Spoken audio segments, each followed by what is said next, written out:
Did you know that there's actually wheat varieties out there that were kind of on the brink of extinction? But many thanks to some passionate farmers, and we thankfully still have these wheats that many people have actually never heard about. They're known as the Goldilocks grains because they are the perfect bridge between those ancient wheat varieties and our modern wheat varieties. And we are going to be diving into this wonderful third category of wheats known as the heritage grains.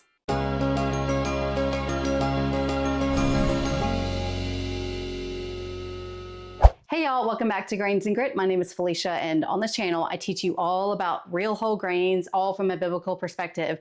I teach you how and why to be milling your wheat. We educate y'all about grains and more. All right, so this is actually a video that I have been waiting to do for a very long time because even though I've been milling my wheat and really diving deep, becoming like a grains expert basically in the past several years, I still don't know everything and I'm still learning. And this is something that I've recently learned about in the last couple of years because we have so much focus on ancient grains. We should only be consuming ancient grains, or people are only focused on our modern grains. But nobody's really heard about this third category because there actually is a bridge between these two categories. And I think it's actually a sweet spot and rightfully called the Goldilocks grains. And these grains are known as heritage wheat varieties. You may have also heard of them as Landrace varieties as well. They kind of have two names. And we're going to be really going into these today. I'm just really, really excited because they are such a cool category. I've loved experimenting with them.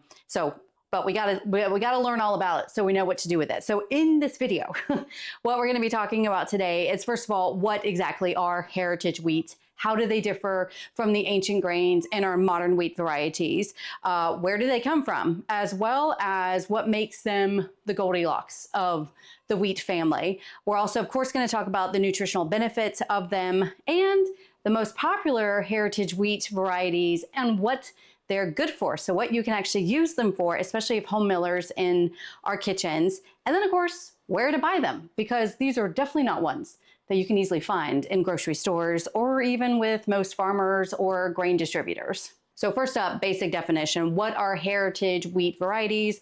How do we define them as opposed to our ancient and modern wheats? So a little timeline with the wheat varieties. Those ancient grains you're probably very familiar with.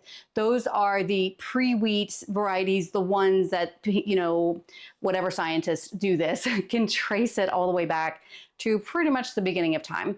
And those include things like emmer, einkorn, especially corazon, spelt, rye, barley. Those are ancient grains. We've just pretty much always had them, and even still today, farmers have been able to keep the genetics pure when it comes to these ancient grains. So what we have today is pretty much what we've had thousands of years ago.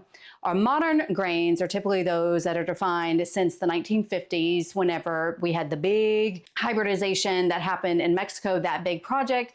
And so that is what resulted in basically our modern dwarf wheat. So these are the very, very popular and well-known wheats that most likely you have grown up with and not even known it. And this is your hard red wheats, your hard white wheats, and your soft white wheat varieties. So these are just hybridizations. They've been around since, the 1950s, some since then, some have still been hybridized, so on and so forth. So we have the ancients, we have the moderns, but the heritage is the one in the middle, because what makes heritage grains is basically they are the strands coming from those ancient wheat varieties. But what happened is people traveled and people started sowing and reaping these type of wheat varieties in their localized region. So for example, wheat traveled to France, and then this wheat was grown in France. They saved those seeds and generations pass, and they actually end up having their own particular type of wheat. And so heritage grains are typically more local varieties that we've had that is the bridge between the ancient strands. So no, they can't possibly be traced pure in their genetics all the way thousands of years ago, but they were pre our modern grains.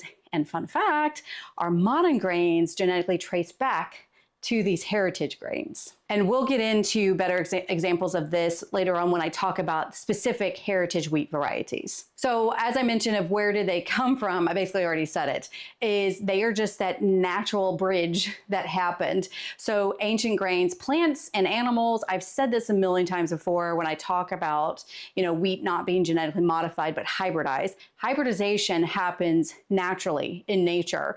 So that's how we end up with, especially with animal varieties on like one island that has been cut off from everything and their genetics pare down. And so they end up being like a smaller variety of a wolf, for example.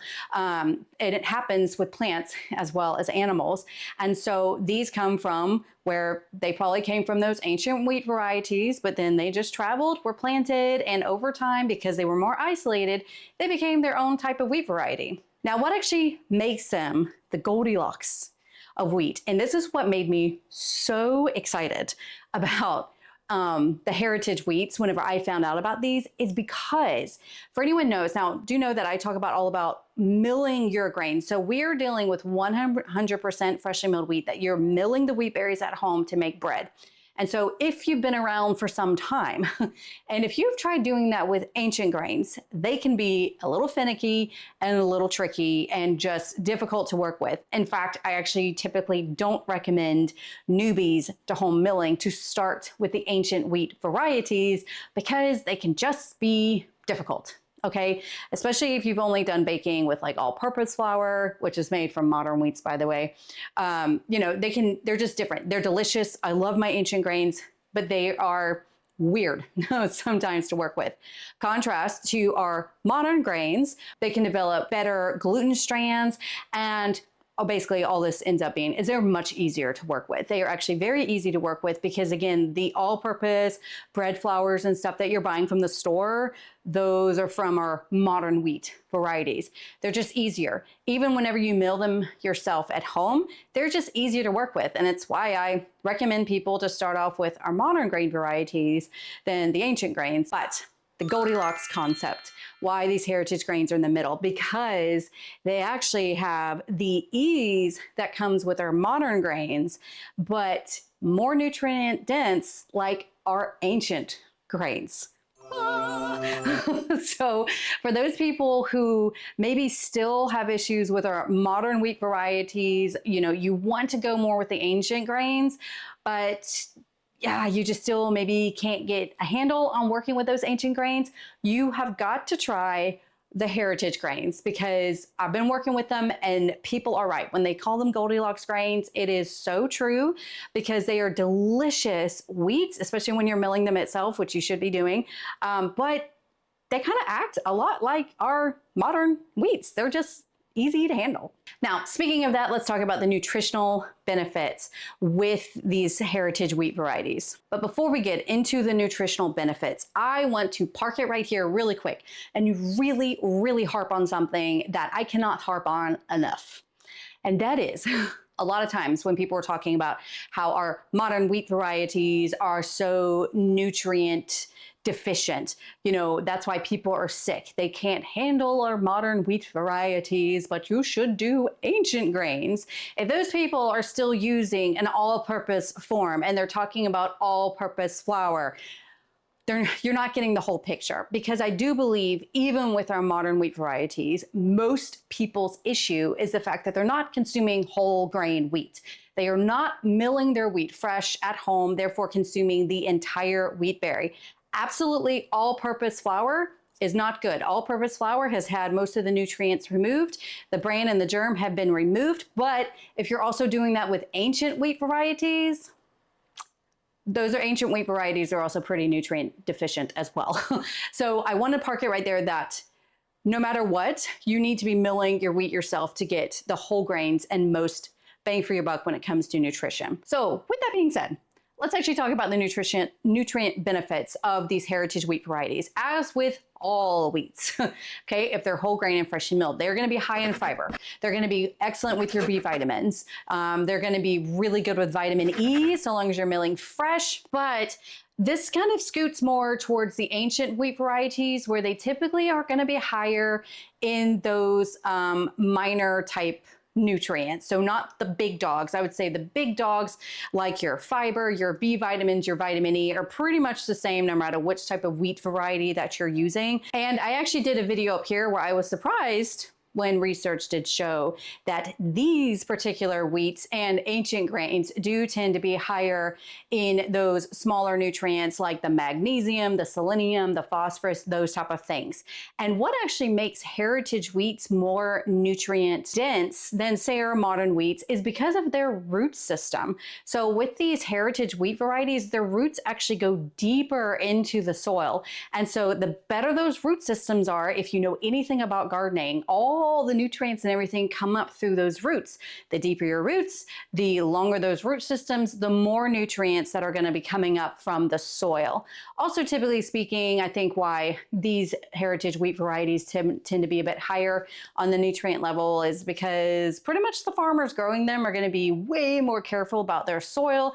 They typically are regenerative farmers, organic farmers, so they're really making sure that soil is as nutrient dense as possible, and the more nutrient dense your soil is, the more nutrient dense your plant is going to be. But I did find that interesting that the actual root systems are just longer and better to really pull as many nutrients as possible from the soil. But again, I want to end this thing with the big caveat that you should be milling your grains yourself, because no matter what, that's where you're going to get the most nutrient is by milling them yourself. Okay, so now one of my favorite parts, and that is actually telling y'all what type of wheat varieties these heritage wheats typically are and what they're actually good for. So if you get some, you kind of have a better idea of what they're used for. And some of these you may have heard of and others you may not have. So first of all, we're going to go with, in my opinion, is probably one of the most popular ones, and that is turkey red wheat.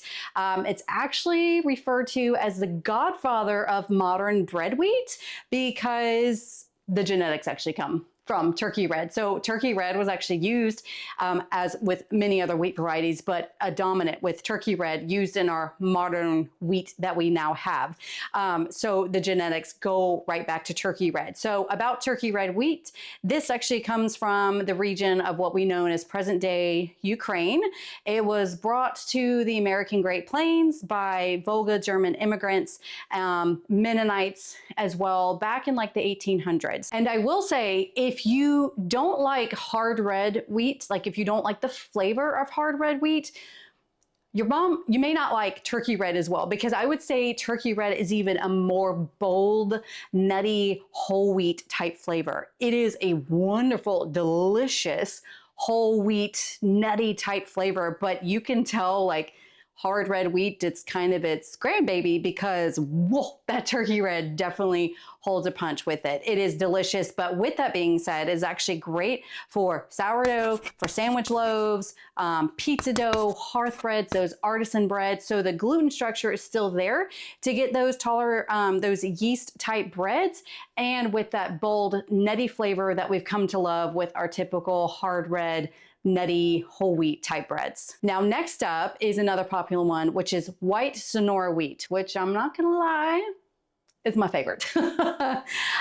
So it's actually more of a soft white wheat. And it's one of the oldest grains in Americas, with its lineage tracing back to Christopher Columbus, whenever he brought it here in the late 15th century. And this is one that is not really suited for yeast type breads. Like I said, think of it more like a soft white wheat. So it's perfect for like pastries, cookies, pancakes, and biscuits. Y'all, I have used this in biscuits and I have used it in tortillas.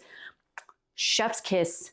The best, bar none, hands down, amazing. I love white Sonora wheat. So again, it's just, yeah, you have to try white Sonora.